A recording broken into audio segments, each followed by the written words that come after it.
Olá, meus amigos e minhas amigas, sejam mais uma vez bem-vindos ao nosso canal Teologia Adventista. Aqui é um canal onde nós estudamos a Bíblia Sagrada através da lição da Escola Sabatina e neste trimestre você pode acompanhar comigo.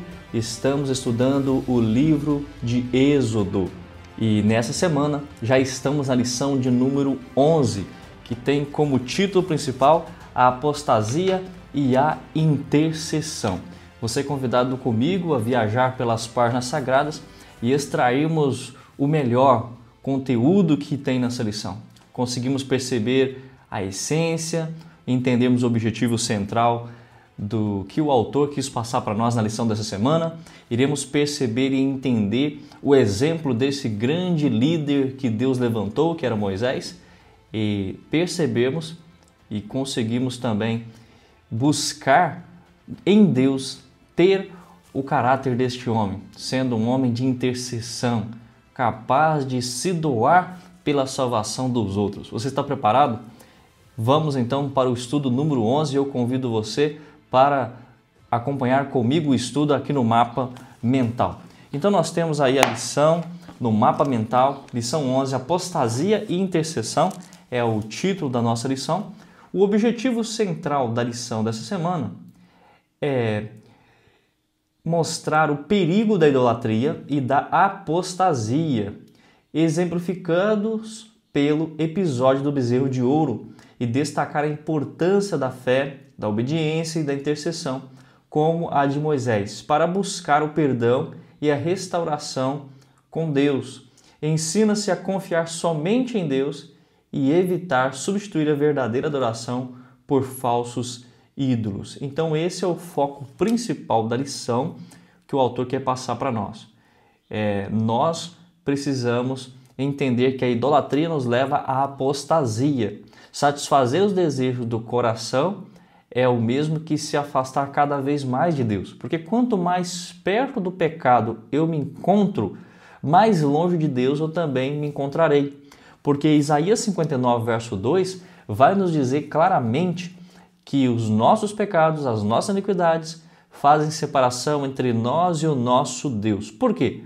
Porque se estamos pecando, o pecado é transgressão da lei, de acordo com a Bíblia.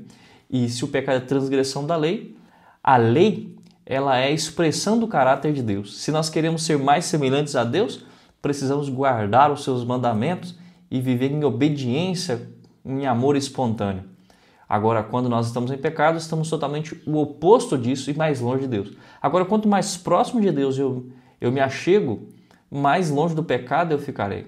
Ou seja, terei nojo do pecado, como diz Ezequiel 36, a partir do verso 31, nós teremos uma percepção mais elevada das coisas celestiais e gostaríamos de viver essa esfera divina, onde tudo é para a honra e glória do nome de Deus. Então vamos aqui para um ponto importante que eu trouxe para vocês, que é a parte de dicas de estudo. Se você é um estudante da Bíblia, se você é professor também de unidade, se você gosta de pregar, aqui algumas dicas de estudo, tanto para você estudar a lição da Escola Sabatina de forma eficaz, como também para você que é pregador, que gosta de ensinar, que dá estudos bíblicos, quando se deparar com um texto, com um conteúdo, uma leitura, uma lição da Escola Sabatina, o primeiro a se fazer é leia o texto com calma, leia o texto da semana várias vezes.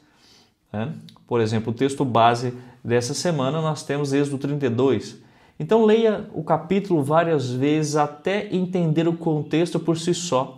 Pegue um papel e caneta, extraia por sua própria conta e por suas próprias considerações ali no papel o que eu aprendi desse conteúdo. Segundo, leia comentários bíblicos sobre o assunto. Pastor Anderson, eu não tenho comentários bíblicos. Por isso, eu deixei aqui um comentário bíblico adventista do livro de Êxodo que está nesse link. Você poderá clicar aqui e você será direcionado para uma aba onde você poderá baixar o comentário bíblico adventista de Êxodo para que você possa estudar. Então, depois que você leu o texto, extraiu suas próprias considerações, agora você vá para o terceiro item, que é ler, explicar e aplicar o texto na sua vida prática. E como você pode fazer isso? com perguntinhas que podem ser direcionadoras. Você pode pegar algumas perguntas que irão te direcionar para uma resposta clara e te ajudar a colocar isso em prática. O que te chamou mais atenção no texto? Responda essa pergunta, escreva. Em sua opinião, o que este texto está te ensinando? Responda essa pergunta na sua mente, no papel. Como eu posso praticar o que eu estudei hoje? No dia de hoje, como eu posso praticar o que eu estudei? Então, agora, tendo visto isso, nós vamos para então os temas da semana. Como disse, o texto base é Êxodo 32. A cada semana nós estudamos um pouco e no capítulo de hoje nós veremos então a apostasia do povo junto ao bezerro de ouro e a intercessão de Moisés junto a Deus pelo o povo. Então, na parte de domingo, nós temos o título de liderança fracassada. Este título é em referência a Arão, que era irmão de Moisés, que era sumo sacerdote, que estava à frente do grande povo levita, responsável pelas questões espirituais, né? O homem de Deus para aquele momento. E nós vemos que a lição dessa semana vai apresentar aqui o texto de Êxodo 32, do verso 1 ao 6, para que nós possamos responder a pergunta: como foi possível que a liderança de Arão falhasse de maneira tão gritante? Para isso nós vamos ler do verso 1 ao 6 e eu convido você a acompanhar comigo. Mas vendo o povo que Moisés tardava em descer do monte, acercou-se de Arão e lhe disse: levanta-te, faz-nos deuses que vão adiante de nós. Pois quanto a este Moisés, o homem que nos tirou do Egito, não sabemos o que lhe terá sucedido. Disse-lhe Arão: tirai as argolas de ouro das orelhas de vossas mulheres, vossos filhos e vossas filhas, e trazei-mos.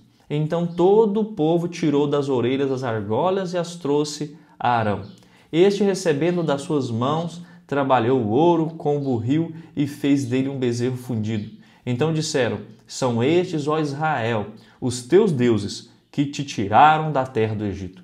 Arão, vendo isso, edificou um altar diante dele e, apregoando, disse: amanhã será festa ao Senhor. No dia seguinte, madrugaram e ofereceram holocaustos e trouxeram ofertas pacíficas, e o povo assentou-se para comer e beber e levantou-se para divertir-se. Veja, precisamos extrair aqui desta leitura, deste trecho de leitura que nós acabamos de ler, os pontos principais e precisamos pensar alguns pontos para que nós possamos refletir. Então, para isso eu vou diminuir aqui a minha tela e vamos começar com este tema: Moisés tardou em voltar. Ele passou 40 dias e 40 noites diante do Senhor, o povo estava no acampamento, eles viam rotineiramente a nuvem, né, que cobria a glória de Deus, em que Moisés estava conversando com Deus. E dia após dia, eles continuavam a sua rotina, olhavam para o céu e lá estava aquela nuvem. Lá estava aquela nuvem com relâmpagos, com trovões, uma nuvem escura. E mesmo assim eles pensaram: o que aconteceu com Moisés? Moisés tarda em voltar. Será que ele não foi destruído? Ou será que ele não desistiu de conduzir o povo? Será que por acaso ele não nos abandonou? E este ponto da tardança é um ponto que sempre a Bíblia fala muito dele. Por exemplo, Patriarcas e Profetas, na página 223, comentando este assunto, diz assim: dia após dia, semana após semana, passava-se e ainda ele não voltava, se referindo a Moisés. Embora a nuvem ainda estivesse à vista, parecia a muitos no acampamento que seu chefe deles desertara ou que fora consumido pelo fogo devorador. É digno de nota, um comentário bíblico adventista diz, que a aparente demora de Moisés tenha se tornado motivo de apostasia para o povo de Deus. Da mesma forma, alguns não estarão prontos quando o Senhor vier pela segunda vez. E aqui, o comentário bíblico adventista faz menção à segunda vinda de Cristo, que a demora de Cristo fará com que muitas pessoas desistam ou não estejam preparadas. Muitos dirão naquele dia: meu Senhor, demora-se, meu Senhor, demora-se, e se entregarão à maldade. E nós vemos que alguns textos são citados aqui, e por exemplo a parábola do servo mau, que é citada principalmente em Mateus 24 e Lucas 12. Então, Mas se aquele servo, sendo mau, disser consigo mesmo: meu senhor demora-se, e passar a espancar os seus companheiros e a comer e beber com ébrios, virá o senhor daquele servo em dia que não espera e hora que não sabe, e castigá-lo-á, lançando-lhe a sorte com os hipócritas, e ali haverá choro e ranger de dentes. E aqui nós podemos ver a mesma passagem em Lucas 12. Meu senhor tarda em vir, e passar a espancar os criados e as criadas, e a comer, beber e embriagar-se. O que nós percebemos é que esse texto e a parábola do servo mau é que o Senhor se ausenta de sua fazenda e deixa alguém responsável, os seus servos, mas ele demora em voltar. E isso faz com que essas pessoas vivam as suas vidas sem perceber que o seu Senhor voltará a qualquer momento. E como ele demora, eles param de perceber, param de esperar, param de aguardar, param de se preparar e começam a viver dissolutamente, em pecado. Mas uma hora o Senhor vem, e quando o Senhor vier, haverá o momento da prestação de contas, e esses servos serão achados em falta. E é isso que nós precisamos entender. O fato de Jesus voltar, estar demorando, não pode também desanimar a sua fé, não pode fazer você perder o propósito e o foco da sua vida. Uma coisa é que nós notamos também é a semelhança do encontro de Jesus com Elias e Moisés no Monte da Transfiguração e a semelhança do que aconteceu com os discípulos enquanto eles estavam no monte. Enquanto Moisés estava no monte, o povo se corrompeu, o povo se apostatou. Enquanto Jesus estava no Monte da Transfiguração, nós vemos que os seus discípulos, eles estavam no pé do monte, ali brigando entre si, criando intrigas, procurando saber quem vai ser o primeiro, quem vai ser o líder, na verdade, quem é o mais exaltado. Por que Jesus levou consigo para o alto do monte apenas Tiago, João e Pedro não nos levou? E ali começa aquela intriga, aquela dificuldade. Então, enquanto Moisés está no monte, a apostasia no arraial. Enquanto Jesus está no monte da Transfiguração, há também incredulidade no coração dos seus discípulos. E o que é apresentado, o comentário bíblico, no volume 1, na página 716, essa experiência apresenta outro dos dois contrastes marcantes tão característicos da Bíblia, como, por exemplo, Cristo em sua glória, no Monte da Transfiguração, e seus discípulos no vale desgostosos e derrotados. E isso é muito importante. Sempre que há demora, há apostasia. E muitas das vezes nós não conseguimos efetuar a obra de salvação de Deus aqui na terra por estarmos muito preocupados conosco mesmo, com a fama, com os aplausos, com os nossos próprios desejos e esquecemos do propósito de Deus. No Patriarcas e Profetas diz que se o povo que estava no arraial, acampados no pé do monte Sinai, se eles tivessem aproveitado aqueles 40 dias para se arrependerem, confessar os pecados, refletirem, abandonarem os seus maus atos, buscarem o Senhor totalmente, eles estariam mais aptos quando Moisés voltasse a entregar a lei, estariam mais capazes para obedecer aquele concerto, aquela aliança. Perceba como nós somos tantas vezes tardios em lidar com as mensagens de Deus, tardios em aprender, em esperar, em aguardar. Então nós temos uma dificuldade para esperar, não é mesmo? Mas Jesus nos incentiva, através da lição dessa semana, a continuar aprendendo, a continuar orando, a continuar buscando, crescendo, desenvolvendo, aproveitando o tempo que ele ainda não voltou para melhorar alguma coisa na nossa vida que precisa ser melhorada. Ou você já melhorou em tudo, ou você já está apto em tudo, ou você já está totalmente perdoado, totalmente restaurado à imagem e semelhança do seu autor para viver com ele eternamente. Talvez existam algumas coisas que ainda precisam ser resolvidas no seu casamento, na criação dos seus filhos, na maneira como você lida com as outras pessoas. Será que você tem estudado tudo que precisa estudar no Espírito de Profecia? Você já leu os 9 testemunhos para a igreja? Você já vive uma experiência intensa e profunda com o seu Salvador e já alcançou muitas almas para Cristo e por isso terá muitas estrelas na sua coroa? Outro ponto que nós precisamos pensar aqui na leitura de Êxodo 32, verso 11, é a pergunta: será que todos se corromperam? Porque enquanto Moisés está no monte recebendo as leis, as tábuas do testemunho, ou tábuas dos 10 mandamentos, o povo lá embaixo se corrompe e pede para que Arão guie-os, para que crie deuses, para que eles possam adorar. Será que todo o povo se corrompeu? Eu achei muito interessante o texto de Patriarcas e Profetas na página 224, onde diz assim: alguns houve que permaneceram fiéis ao concerto com Deus. Houve alguns remanescentes, houveram pessoas que permaneceram na presença de Deus.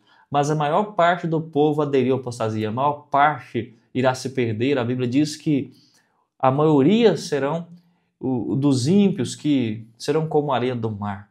Há um pequeno povo que permanecerá fiel no tempo do fim.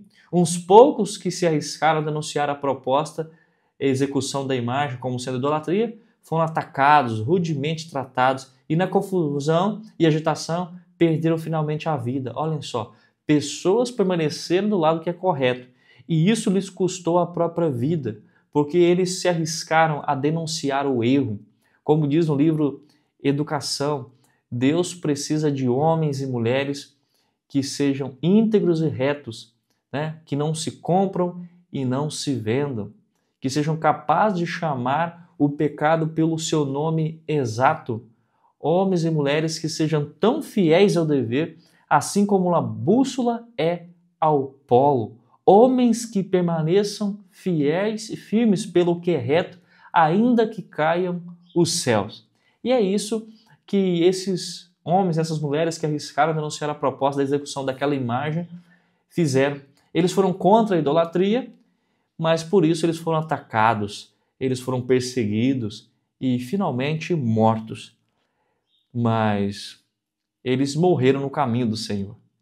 Melhor do que aqueles que morreram logo na sequência pelo castigo do Senhor, que foram destruídos pelo povo, pelos levitas, pelos aqueles que permaneceram e tiveram a sua sentença cravada. E parece que não foi uma sentença favorável, não é mesmo? Nós também sabemos que os levitas não se corromperam, porque podemos ver isso na sequência da leitura. E quando nós avançamos, nós vamos ver um pouquinho sobre o Deus que é representado aí, o Deus Apis. Então, o Deus Apis é falado aqui. O bezerro de ouro se assemelhava ao deus touro egípcio chamado Apis, ou a deusa vaca Hathor. Essa foi uma transgressão flagrante do primeiro e do segundo mandamento. Tal violação não poderia ficar impune, pois rompia abertamente o relacionamento dos israelitas com o Senhor vivo. Então nós percebemos que vai ser mais tratado na parte de segunda-feira, mas olhem só, o Patriarca e Profeta diz que o culto de Apis era acompanhado da mais grosseira licenciosidade. E o relato das Escrituras denota que a adoração ao bezerro, levada a efeito pelos israelitas, foi acompanhada por toda a devassidão usual do culto pagão. Ou seja, os mesmos métodos e rituais que eram feitos no Egito para a adoração a esse deus Apis e Hathor foram colocados em prática agora, porque eles tinham saído do Egito, mas como você sabe, o Egito não tinha saído de dentro deles. E o povo misturado, ou seja, aquelas pessoas que saíram com eles do Egito, começaram agora a influenciá-los para a devassidão, para a licenciosidade, para a promiscuidade, para danças, para a diversão promíscua, com orgias, com rituais que os afastava de Deus e que não eram dignas de pessoas que foram resgatadas pelo sangue, né, do Cordeiro por Deus, não é mesmo?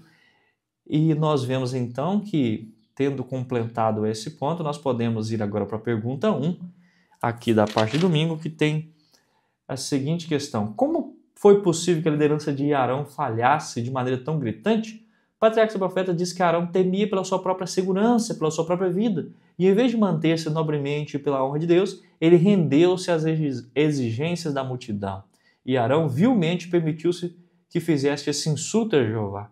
Eu e você, se nós não estivermos muito na presença de Deus e orarmos bastante, nós podemos sim ser influenciados pela maioria. Eu me lembro de estar lendo um livro há 2 semanas atrás, e nesse livro foi relatado uma experiência que os americanos fizeram com algumas crianças dentro de uma sala de aula. Concordaram com 9 crianças que eles iriam fazer uma pergunta e eles iriam responder todos levantando a mão de maneira errada. E não combinaram apenas com um aluno dentro da sala de aula, para notar se aquele um aluno seria influenciado. E quando perguntaram algumas coisas para a turma, toda a turma, ou a maioria, os 9, respondia positivamente a uma pergunta que deveria ser respondida negativamente. E diante de todas as mãos levantadas, aquele único garoto levantava também sua mão, sendo influenciado pelos demais. Olhem só o poder da influência. Se você depois quiser aqui ler essa história se encontra no livro Como Viver Acima da Mediocridade, do pastor Charles Winston. Você pode procurar lá. Arão foi influenciado para o mal. Essa falha de liderança foi marcada por conveniência e falta de firmeza em resistir à pressão do povo. Quantas vezes, por conveniência, nós traímos ao Senhor, assim como Pedro? Quantas vezes, por conveniência, nós abandonamos o propósito, né?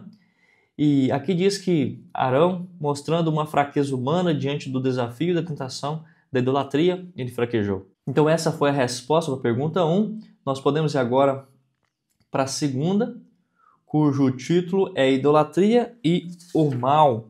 E nós percebemos que aqui é indicado para nós alguns textos, principalmente o versículo 6 de Êxodo 32, que diz: no dia seguinte madrugaram e ofereceram holocaustos e trouxeram ofertas pacíficas, e o povo assentou-se para comer e beber e levantou-se para divertir-se. Notem que eles ficaram tão empolgados com o ritual que foi proposto por Arão, porque como nós vimos, Arão ele os incentiva a trazer ali suas joias, e com essas joias ele fabrica um bezerro pela fundição, um bezerro para adoração. Notamos aqui então que eles levantam de madrugada, acordaram cedo para cultuar o bezerro e para festejar. Por que temos facilidade em acordar cedo para se dedicar ao nosso próprio deleite, nossos próprios prazeres, mas temos dificuldade de acordar cedo para estudar a Bíblia? Por que temos dificuldade para estudar o Espírito de Profecia? Porque a nossa carne, ela milita contra o Espírito. E nossa tendência é mais para os desejos, né? E aquilo que você mais alimentar é o que vai prevalecer. Agora, o texto diz do comentário bíblico que o povo estava tão entusiasmado e cheio de fervor com a sua nova religião que se levantou bem cedo para começar o culto. Olhem só, que diferença, na verdade? Tão aptos para o mal, mas tão tardios para o bem. E nós podemos ver que eles falam sobre a comida, né? Em geral, eram queimadas apenas algumas porções dos sacrifícios e o restante era comido pelos ofertantes. Por isso que eles levantam para comer um grande churrasco, não é mesmo? E todos vão se divertir, cantar, dançar. E divertir-se aqui é interessante porque o texto diz que essa diversão era uma diversão sensual. As festas religiosas pagãs terminavam em orgias, práticas sexuais entre eles, com uma desculpa de que isso era adoração aos deuses ou a Deus. Este episódio ilustra a luta constante da natureza humana entre a carne e o espírito, como apresentado em Romanos 7 e em Romanos 8. E olhem só, aqui trouxe para vocês um texto do Patriarcas e Profetas, da página 224 ainda, que diz: a palavra hebraica traduzida divertir-se significa divertir-se com saltos, cânticos e danças. Essas danças, especialmente entre os egípcios, eram sensuais e indecentes. A palavra traduzida corrompeu, do versículo seguinte, onde se lê: o teu povo que fizeste sair do Egito se corrompeu. É a mesma palavra usada em Gênesis 6, 11 e 12, onde lemos que a terra estava corrompida, porque todo ser vivente havia corrompido no seu caminho na terra, e este contexto é o contexto em que Deus destrói a terra com o dilúvio. E isto explica a terrível ira do Senhor e por que ele desejava consumir o povo de uma só vez. Então o povo não se corrompeu assim mais ou menos, o povo se corrompeu plenamente e totalmente. E aqui na sequência, na página 225, no parágrafo 1, diz: sob o contexto de realizarem uma festa ao Senhor, entregaram-se à glutonaria, à folgança licenciosa.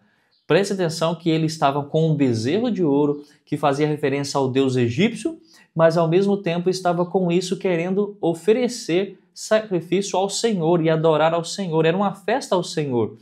Quantas vezes em nossos próprios dias é o amor aos prazeres disfarçado por uma aparência de piedade? uma religião que permite aos homens, enquanto observam os ritos do culto, entregarem satisfação egoísta ou sensual. É tão agradável às multidões hoje como foi nos dias de Israel? Olhem só o que o texto de Patriarcas e Profetas está falando aqui. Muitas vezes, em nome do culto, nós achamos assim, mas eu estou em um acampamento cristão, eu estou em um acampamento jovem, então por isso eu posso dançar, eu posso pular, eu posso utilizar-se das músicas mais agitadas, necessárias, né? Eu não posso, entre a igreja, ficar com pessoas que não são da mesma fé que eu, mas eu estou em um contexto cristão, então eu posso ficar com um jovem que também é adventista. E as práticas que são pecaminosas no mundo são olhadas como menos aviltosas, menos pecaminosas quando estamos no grupo com cristãos. E aqui sim eu posso dançar, eu posso pular, eu posso me esfregar, eu posso ficar. E aí práticas totalmente contrárias aos princípios bíblicos, princípios cristãos, são praticadas nesse meio. E aqui diz que ainda há arãos flexíveis, né? Que ao mesmo tempo em que mantêm posições de autoridade na igreja, cederão aos desejos dos que não são consagrados e assim os induzirão ao pecado. Estamos aqui tão longe da igreja, estamos nesse acampamento, nesse congresso, por que não fazer isso, por que não fazer aquilo? E tantos outros são influenciados para o mal, para a desordem, para a bagunça, para distante do caminho de Deus, e você precisa pensar nisso. Será que eu tenho sido um Arão flexível, um líder que não tem chamado o pecado pelo nome exato, que não tenho tido coragem de abordar essa circunstância para que eu venha conduzir essas pessoas para o caminho de Deus? Né? Então é um ponto a se pensar. E quando nós vamos para a sequência, a lição aqui indicou outros textos, e eu vou ler Isaías 44 como um deles, porque os outros, Salmo 115 e 135, falam a mesma coisa. Todos os artífices de imagem de escultura são nada, e as suas coisas preferidas são de nenhum préstimo. Eles mesmos são testemunhas de que elas nada veem nem entendem, para que eles sejam confundidos. Quem formaria um Deus ou fundiria uma imagem de escultura que é de nenhum préstimo? Quem faria isso? A resposta é: os israelitas fizeram isso. Os hebreus que saíram da escravidão fizeram isso. E muitas outras pessoas no mundo fazem isso. E por que a idolatria é tão abominável diante dos olhos de Deus?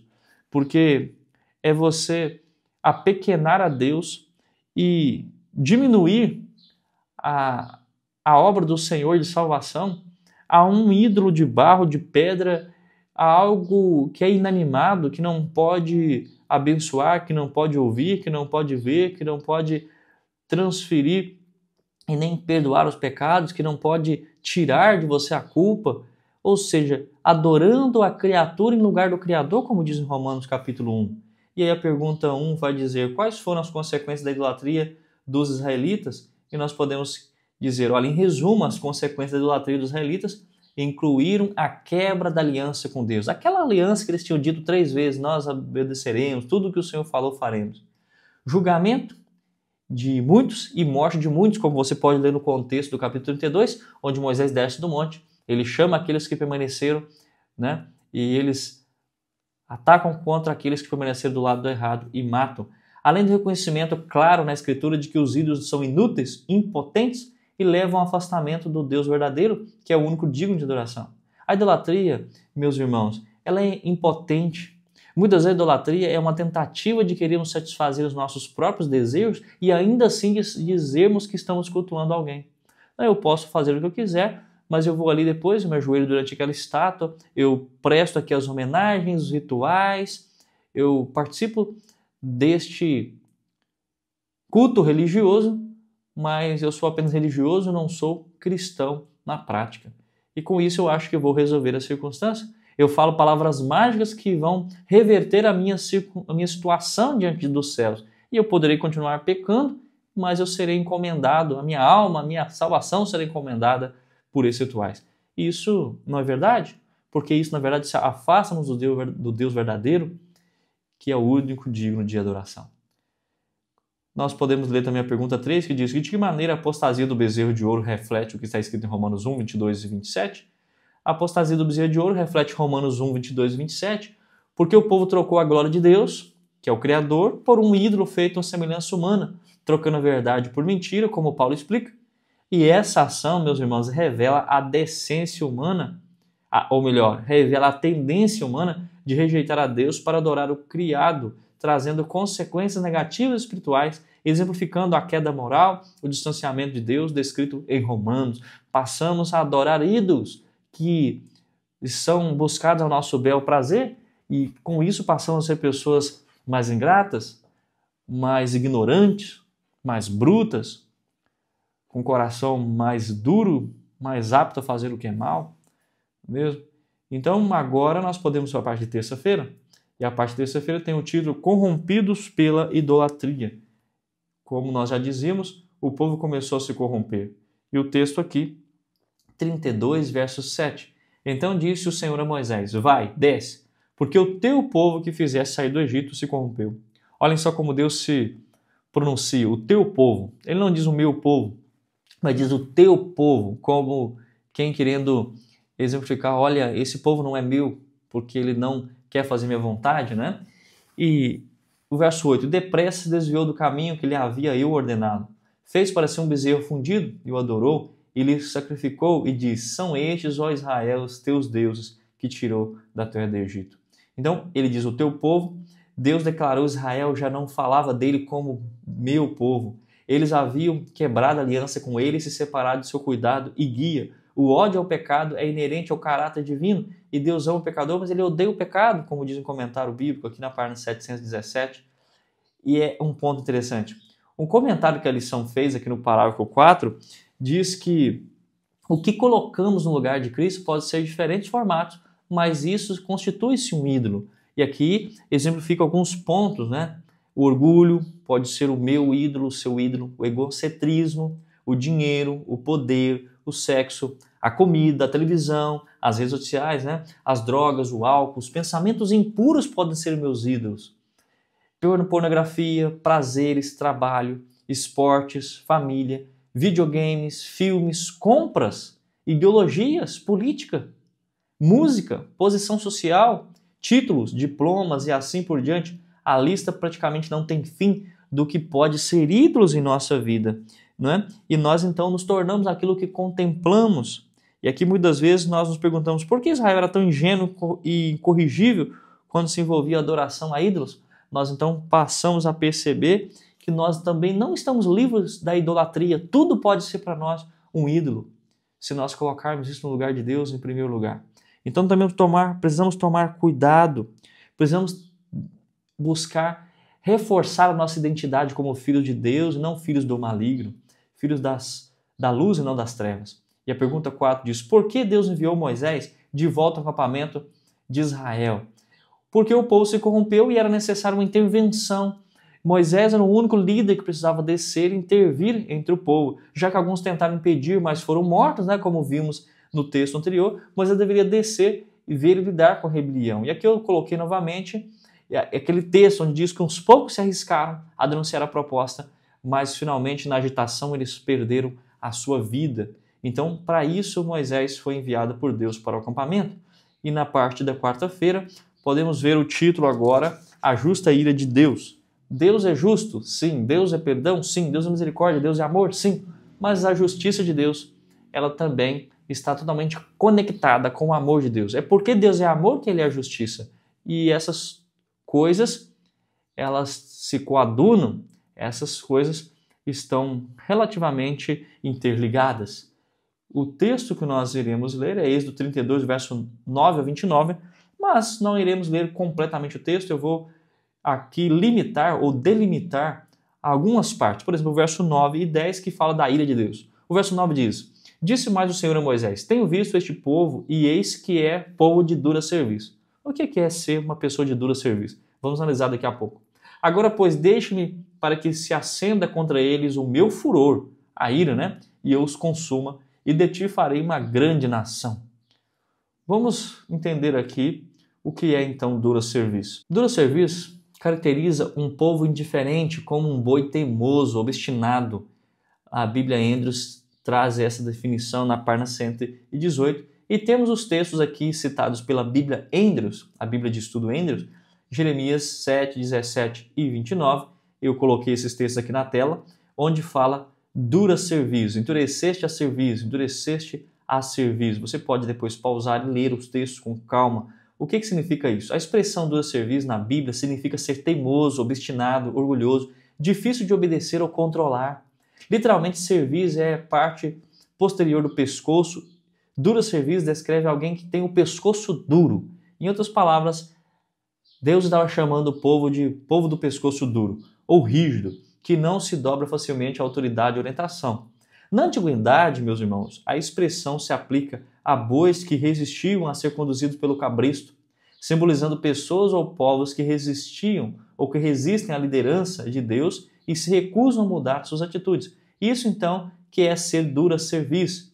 E Deus também, além de dizer que o povo era de dura cerviz, ele dizia que queria fazer de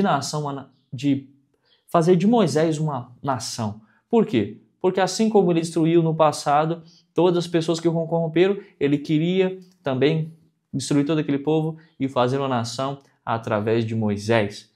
Mas o que Moisés disse? Moisés disse que não. Mas Deus fala, deixa-me que os consuma. Foram as palavras de Deus. Se Deus se propuser a destruir Israel, quem poderia pleitear em seu favor? Quantos não teriam deixado os pecadores entregues à sua sorte? Quantos não teriam alegremente trocado um quinhão de labutas, encargos, sacrifícios pagos com ingratidão e maledicência por uma posição de comodidade e honra, quando era o próprio Deus que ofereceu o livramento? Quantos não diriam assim, Senhor, é verdade mesmo, né? Podia destruir esse povo tudo, acabar com esse problema, essa dificuldade. Olha, esse povo não tem me deixado dormir mesmo, tem me dado muito trabalho, não tem sido fácil, Senhor, cuidar deste povo, né? Não, eles são ingratos, são reclamões, se queixam de tudo. É verdade, é melhor o Senhor destruir eles e começar de novo do zero comigo, né? Eu vou ser exaltar, eu vou ter comodidade, eu vou ter honra. Será muito mais fácil conduzir as coisas dessa forma, não é verdade? Mas não foi assim que Moisés se portou. Quando nós vamos para o restante do versículo, o 11 até o 14 agora, porém Moisés suplicou ao Senhor seu Deus e disse, porque acende, Senhor, a tua ira contra o teu povo, que tiraste da terra do Egito com grande fortaleza e poderosa mão? Porque hão de dizer aos egípcios, com mãos intentos os tirou, para matá-los nos montes e para consumi-los da face da terra? Tornar-te do furor da tua ira e arrependa-te deste mal contra o teu povo. Lembra-te de Abraão, de Isaque e de Israel, que é Jacó, os teus servos, os quais por ti mesmo tens jurado e lhes disseste, multiplicarei a vossa descendência como as estrelas dos céus, e toda essa terra de que tenho falado, dar-lhe-eis à vossa descendência, para que a possuam por herança eternamente. Então se arrependeu o Senhor do mal que dissera que havia de fazer ao povo. Olha só que interessante. Há uma comparação aqui do verso 7 e do verso 11. O que há no verso 7?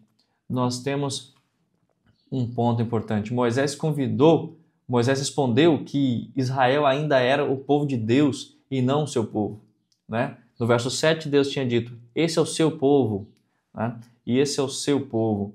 Agora, Deus vai dizer, não é o meu povo, é teu povo. Vai e desce, porque o teu povo. Agora, quando nós vamos para o texto que nós estamos analisando, Moisés responde no verso 11 o quê? Por que acende o Senhor a tua ira contra o teu povo? Em outras palavras, Moisés está dizendo, Senhor, não é o meu povo, é teu povo, né? Deus tinha feito tanto por eles, certamente não os rejeitaria, nem reconheceria fracasso em seu próprio plano. E aqui temos o texto de Patriarcas e Profetas que fala, intercedendo Moisés por Israel, desapareceu-lhe a timidez ante o seu profundo interesse e amor por aqueles em favor dos quais havia sido nas mãos de Deus um meio para se fazerem tão grandes coisas. Que ousadia, que amizade que tinha Moisés com Deus, na verdade, a ponto de ser ousado de falar essas palavras ao Senhor. O Senhor ouviu-lhe os rogos e atendeu a sua abnegada oração. Deus havia provado o seu servo. Moisés estava sendo provado. Será que a intenção do coração desse homem é pura, realmente ou não? E Deus prova totalmente o coração desse teu servo. Provar-lhe a fidelidade e o amor por aquele povo ingrato e propenso ao erro. E nobremente resistiram Moisés à prova. Seu interesse por Israel não se originara em qualquer intuito egoísta. A grande provação que Abraão viveu com seu filho Isaque também foi vivida por Moisés, e Moisés se mostrou fiel diante da prova. Eu e você, meu querido irmão, precisamos mostrarmos fiéis diante da prova, precisamos resistir à tentação, precisamos ser pessoas de nobre caráter, de elevado propósito, precisamos ser fiéis e amor e mostrar diante do universo, diante dos seres não caídos, diante dos outros mundos, que compensa servir a Jesus, que sim, podemos ser fiéis a Deus aqui nessa terra. Não é mesmo? Moisés mostra o seu interesse por aquele povo e tira de si o pensamento egoísta. E nós notamos aqui no texto 3 argumentos que Moisés utilizou com Deus. O primeiro argumento de Moisés foi que Deus não podia fazer aquilo pelo bem de seu próprio nome. Senhor, o seu próprio nome está em questão. O Senhor prometeu, o Senhor conduziu esse povo, o Senhor disse, por acaso o Senhor não cumpriria aquilo que prometeste? Então, o argumento de Moisés como um grande advogado do povo, como aquele que intercede realmente com todos os argumentos, com todo o coração, com toda a sua capacidade para libertar o povo. Ele não estava fazendo aquilo, né, de cortesia, né, dizendo apenas, vou tentar fazer um argumento aqui, mas ele vai rejeitar mesmo, e na segunda vez, aí eu aceito, né? Eu aceito que ele destrua esse povo e torne de mim uma grande nação. Não sei de onde você está me assistindo, né? Mas o mineiro é assim, você oferece para ele algo para comer, ele diz, não, muito obrigado. Na primeira vez ele rejeita por cortesia, né? Rejeita por educação, na verdade. Mas na segunda vez, se você oferecer, ele pega. Moisés faz aqui assim? Não, Moisés não faz assim. Ele usa todos os argumentos, ele usa um segundo argumento, que foi evitar o triunfo dos pagãos sobre Israel. Senhor, olha só, o povo viu o que o Senhor fez, como tirou esse povo. Como vai ficar o seu nome diante das nações? Como as outras nações verão isso? Olha só, ele não foi Deus tão poderoso assim porque não conseguiu conduzir o povo. O terceiro argumento foi fazer com que Deus se lembrasse das promessas que tinha feito a Abraão, a Isaque e a Jacó. E isso é muito lindo e importante. E aqui o texto aqui também o texto diz que Deus se arrependeu, né? Torna-te do furor da tua ira e arrepende-te desse mal contra o povo. Então se arrependeu o Senhor do mal que dissera de haver de fazer o povo. Você precisa entender, dentro do contexto, que as palavras se arrependeu o Senhor são uma tentativa débil de expressar a verdade divina em linguagem humana. Não quer dizer que Deus se arrependeu, mas sim que Deus se entristeceu com a atitude dos homens. Na verdade, Deus não pode mudar de propósito, pois conhece o fim desde o princípio. Deus é onisciente e onipotente. No entanto, quando pecadores abandonam o pecado e se voltam para Ele, quando seus filhos suplicam por misericórdia e perdão, Ele não se arrepende. Ele muda da ira para a misericórdia, do juízo para o perdão. Mas o termo se arrepender o Senhor é um termo humanizado, a linguagem humana para que você e eu consigamos entender. Não quer dizer que de fato Deus se arrependeu, mas sim que Deus se entristeceu com a atitude do povo. E ele agora muda seus propósitos diante também da reação do público, reação do povo. E tendo dito isso, nós podemos agora responder a pergunta 5. Qual foi a reação de Moisés diante da ameaça de Deus de destruir Israel? A resposta: Moisés reagiu à ameaça de Deus de destruir Israel, intercedendo fervorosamente, com todo argumento pelo povo. Ele pediu a Deus que poupasse Israel, lembrando das promessas feitas a Abraão, Isaque e Jacó, e ele destacou que a destruição do povo trairia descrédito ao nome de Deus diante das nações. Olha só que coisa interessante.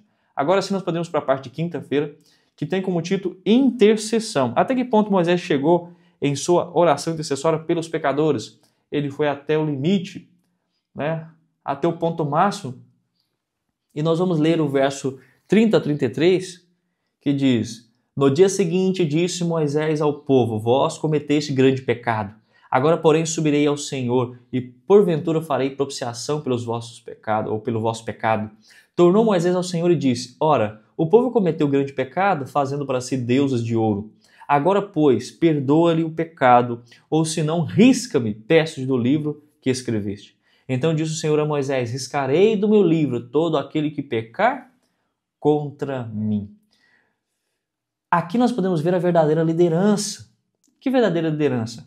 Como pastores do rebanho, devem amar as suas ovelhas e conduzi-las para mais perto de Deus, porém não devem falhar em mostrar ao povo suas transgressões. Assim foi Moisés. Ao mesmo tempo, devem rogar a Deus pelo perdão do pecado por meio da misericórdia de Cristo.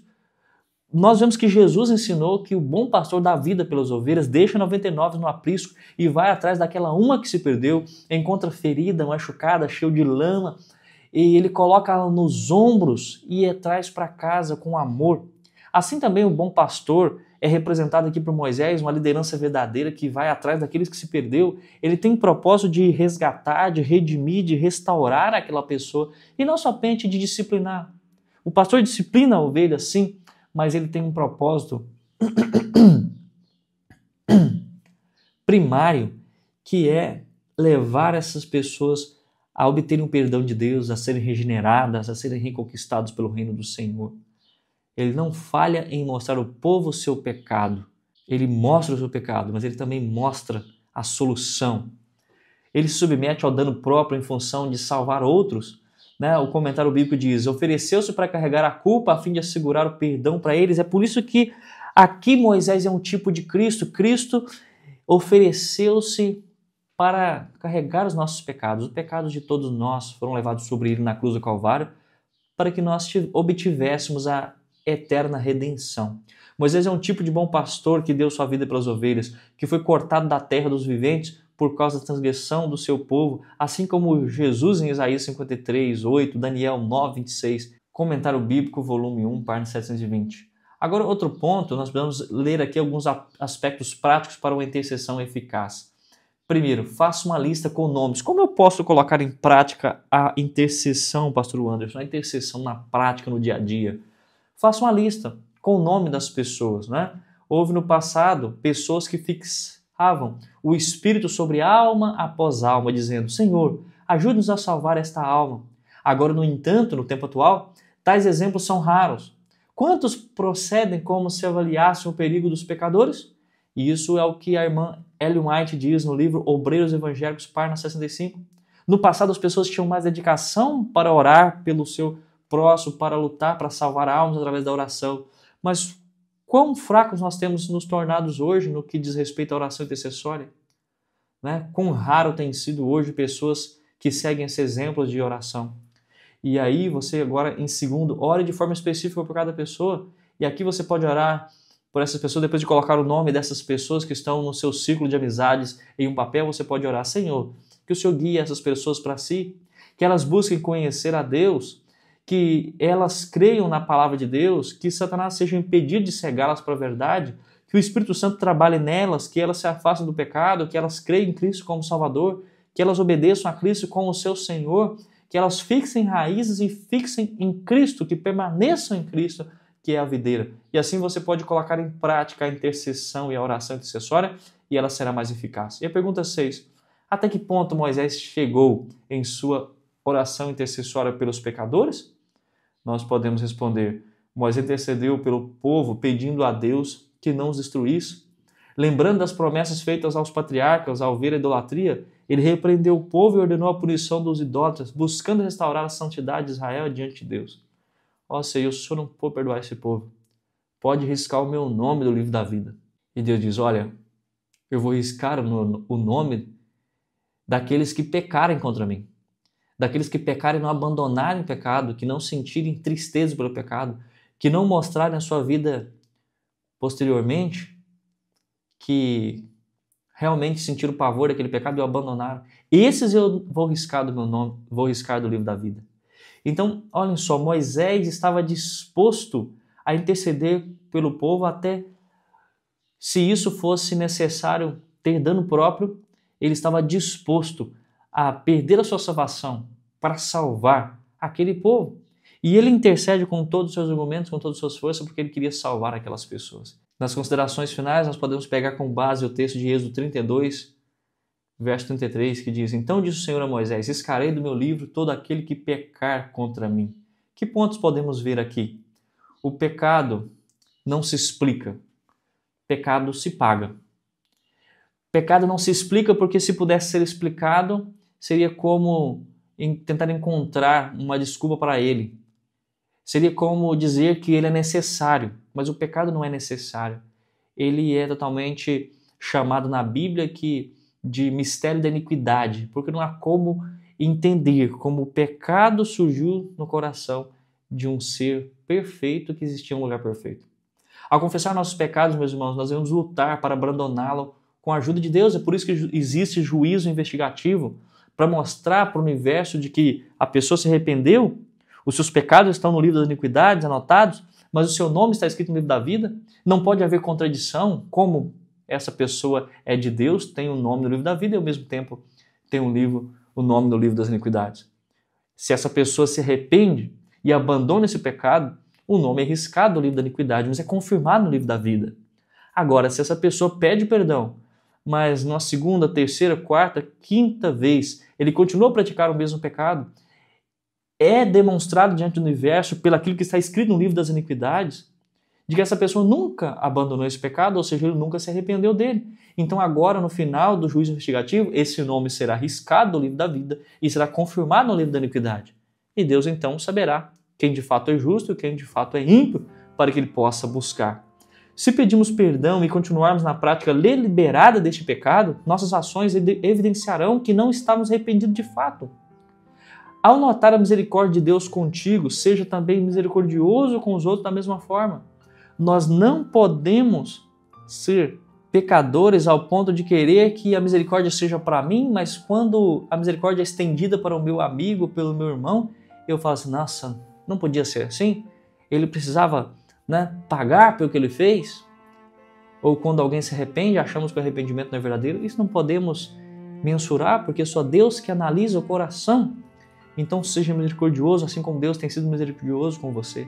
Seja um prolífico intercessor, intercedendo pelas pessoas. E por último, você está disposto a ficar prejudicado para salvar alguém? Lá em Tiago 5, verso 20 diz: sabei que todo aquele que converter o pecador do seu caminho errado salvará da morte a alma dele e cobrirá uma multidão de pecados. Você está disposto a lutar para salvar pessoas? Você está disposto a se sacrificar assim como Moisés para ir atrás de pessoas que estão nesse mundo e mostrar para eles o amor de Cristo, mostrar para eles as verdades bíblicas? Você está disposto a estudar mais? Ou você acha que tudo aquilo que você aprendeu no estudo bíblico apenas de forma introdutória para você ser batizado é todo o conteúdo cristão? Existe muito mais experiências, muito mais conhecimento, mais de Cristo, mais do perdão, mais do poder elevado do céu. Você está disposto a sair de casa, sacrificar o seu tempo, a sua saúde, sacrificar os seus recursos financeiros, a sua energia, para contribuir de alguma forma com o reino de Deus? Você está disposto? Quantas pessoas ao terminar o ano, estamos indo para o final do ano, não é mesmo?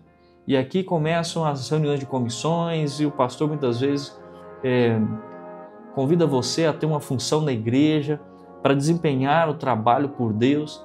E você diz, não, pastor, eu quero descansar, eu não quero realizar um trabalho esse ano porque estou muito esgotado. Que tipo de sacrifício você tem feito por Cristo? Ou quantas vezes nós estamos tão aptos para não sacrificar nada de nós em favor do reino de Deus? Moisés estava totalmente disposto a se sacrificar por aquele povo que não merecia aos olhos humanos, mas ele queria o salvar. Ele queria realmente ser o pastor daquelas ovelhas. Hoje eu convido você a ser misericordioso, assim como Moisés. Hoje eu convido você a olhar para as outras pessoas como você gostaria que as outras pessoas olhassem para você. A ter empatia, a ter amor pelas pessoas. Você gostaria de pedir a Deus, nesse momento, mais poder do céu, mais força, mais condições de fazer a obra de Deus? Você quer estar mais disposto a se entregar plenamente ao reino de Cristo? Esse é o seu desejo? Esse também é o meu desejo para você. Lembre-se, não só de pão viverá o homem, mas de toda palavra que sai da boca de Deus. Foi uma alegria estudar com você a Bíblia, a lição da Escola Sabatina. Foi uma alegria ter a sua companhia, a tua participação.